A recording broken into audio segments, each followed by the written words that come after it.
tear do destino e a chama de Ícor. Parte I. O sonho de Eliã. Nos tempos em que os deuses ainda caminhavam entre os mortais, não apenas em formas de cisnes ou chuvas de ouro, mas como sombras que influenciavam o próprio ar que se respirava, vivia um jovem chamado Eliã. Ele não era um guerreiro como Aquiles, nem um rei como Agamemnon. Eliã era um tecelão na pequena e árida vila de Asteria. Enquanto outros homens buscavam a glória no fio da espada, Eliã buscava a perfeição no fio da seda. Ele acreditava que, se pudesse tecer uma tapeçaria tão bela que rivalizasse com a própria criação, os deuses seriam forçados a olhar para baixo e reconhecer a grandeza humana sem a necessidade de sangue derramado. Parte 2. O desafio às moiras.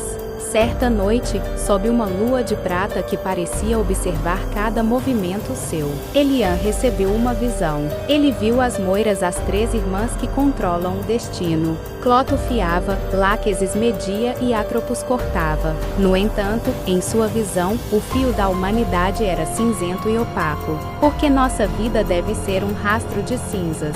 Questionou Eliã ao vazio do seu ateliê. Se eu pudesse roubar um pouco do brilho do Olimpo, eu tingiria o destino de ouro. Movido por uma hibris arrogância silenciosa, mas profunda, Eliã partiu em uma jornada para encontrar a caverna dos ecos, onde diziam que o som dos teares das moiras podia ser ouvido por ouvidos mortais.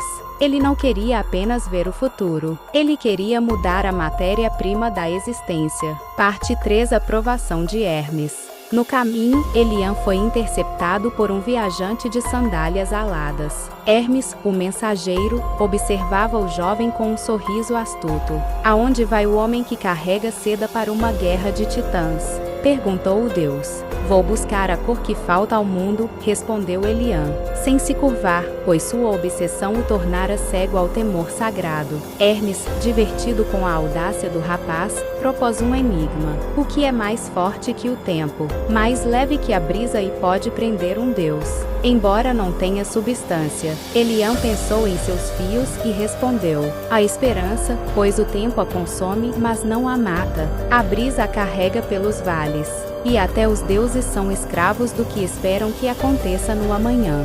Satisfeito, Hermes deu-lhe um pequeno frasco contendo Ícor, o sangue dourado dos deuses, colhido de uma ferida esquecida de Ares em um campo de batalha. Use com sabedoria, tecelão. O que é eterno não se mistura facilmente com o que é pó. Parte intravenoso, o tecido da realidade. Eliã chegou à caverna dos ecos. Lá, ele não encontrou as moiras em pessoa, mas sim o tear cósmico. Ele viu milhões de fios correndo como rios de luz. Ele encontrou o seu próprio fio, um barbante simples, marrom e curto, com mãos trêmulas. Ele abriu o frasco de Ícor e começou a banhar o seu fio e os fios daqueles que amava. À medida que o ouro líquido tocava a fibra mortal, a tapeçaria da realidade começou a vibrar. Na vila de Asteria, os doentes se curaram instantaneamente. As colheitas brotaram em segundos e a morte pareceu retroceder. Mas o equilíbrio tem um preço. Ao fortalecer o fio humano com a essência divina, Eliã tornou os fios pesados demais para o tear. O ritmo das moiras foi interrompido. O sol parou de se pôr, pois o fio do dia estava emaranhado no ouro de Eliã. As almas pararam de ir para o Reins, causando um engarrafamento espiritual que enfureceu o Senhor dos Mortos. Parte V. O julgamento de Zeus. O Olimpo tremeu.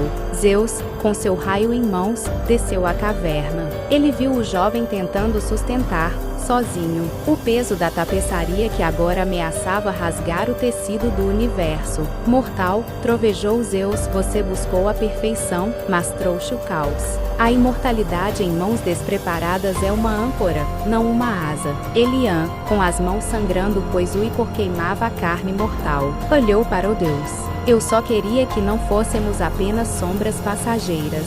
Queria que nossa beleza durasse. Parte V. O sacrifício. Percebendo que a única forma de salvar o mundo era desfazer sua obra, Eliã tomou a tesoura que Atropos havia deixado cair no susto da anomalia. Ele sabia que, ao cortar o excesso de ouro, ele também cortaria sua própria conexão com a vida.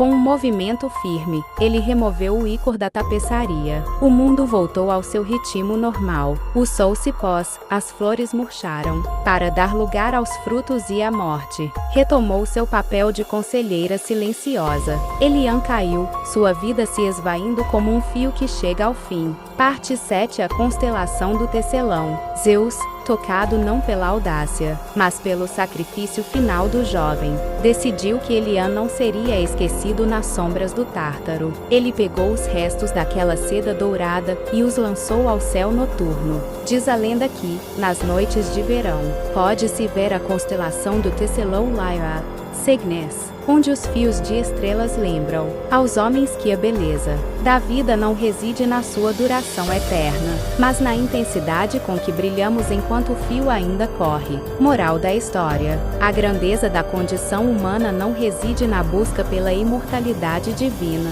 mas na capacidade de criar beleza e sentido dentro dos limites da nossa própria finitude. Tentar forçar a perfeição eterna sobre o que é efêmero destrói a harmonia da existência. O valor da vida está justamente no fato de que cada momento é único e irrepetível.